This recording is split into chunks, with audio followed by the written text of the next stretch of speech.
Hi and welcome to another news segment of Venezuela Insider. Today is Thursday, November 13th of 2025. We have some news to report, and these things, are changing by the hour. Then nothing happens, so that's why I'm, intermittent on publishing daily videos because if something doesn't happen, I just don't want to create, empty content, give you empty calories. So, but today we have something to comment, and the first thing comes from the Secretary of War, previously Secretary of Defense, Pete Hegseth, that he announced that right now we have an operation in the Caribbean called the quote unquote Operation Southern Spear that involves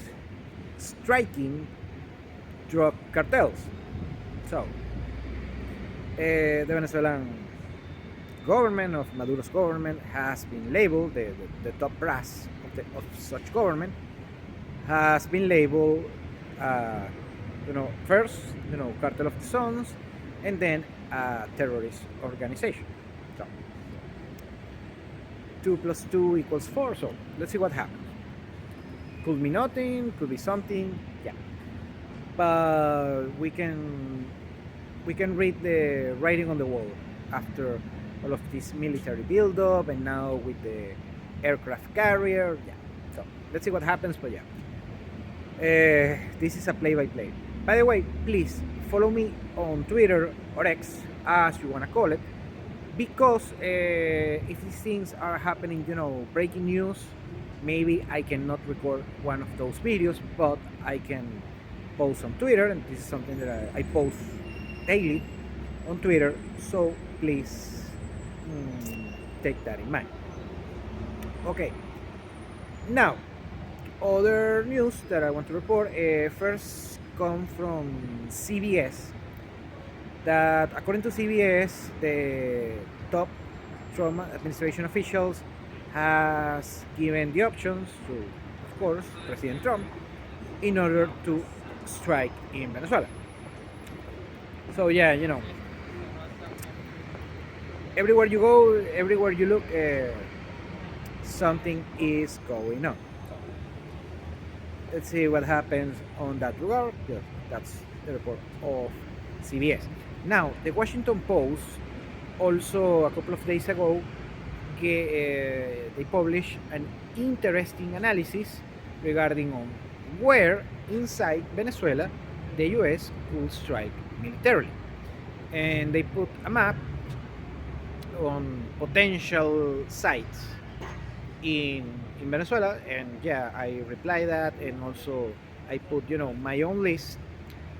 If a military strike from the US happens inside Venezuela, here are the places that you have to keep your eye on. The first place, bet the farm, is gonna be Fuerte Tuna or Tuna Fort. That place is like a citadel inside Caracas, where the military has, their buildings, more of the bureaucratic offices, and some equipment on that citadel within Caracas. It's in the dead center of Caracas. Also, it's a residential complex. People close to the military, the families, and yada yada yada, live on Fuerte Tuna. Some government buildings are over there, and some of the top brass officers of Maduro's government live in Fuerte Tuna. So that's my money. If a strike happens, I bet the farm is gonna be on Fuerte Tuna.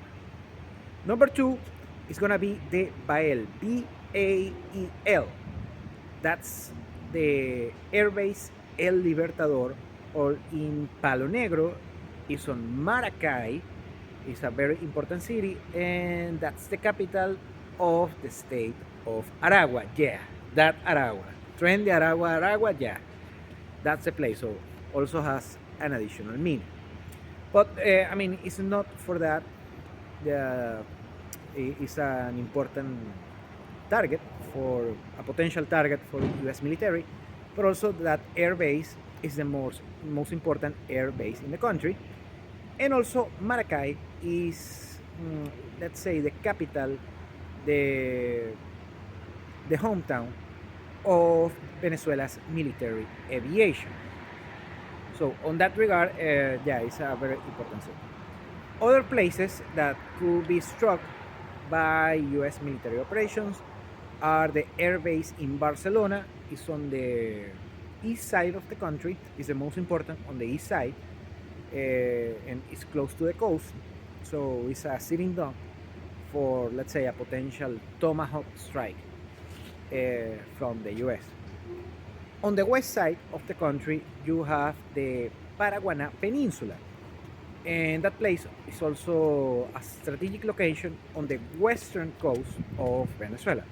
So most likely that's you know another is on the short list of potential targets.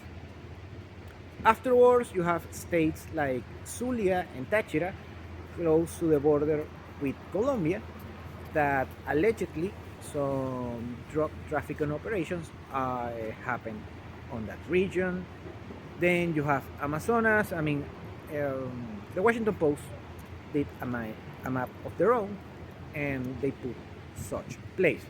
But yeah, the first four that I mentioned, my money is on those four places. And lastly, but not least, is about the bonds. We have been talking about bonds and the market. The sentiment is bullish on that regard. And the bonds are actually not only doing well, but recently Reuters published an analysis made by Citi, the US bank, and they are saying that they are very bullish on the bonds, but they go way beyond that. They say that with a potential political change, quote unquote, wink wink, the debt, the Venezuelan debt, could be subject to the most complex restructure in basically in history, or at least recent history. And they put numbers, everything, spreadsheets, the whole 9 yards.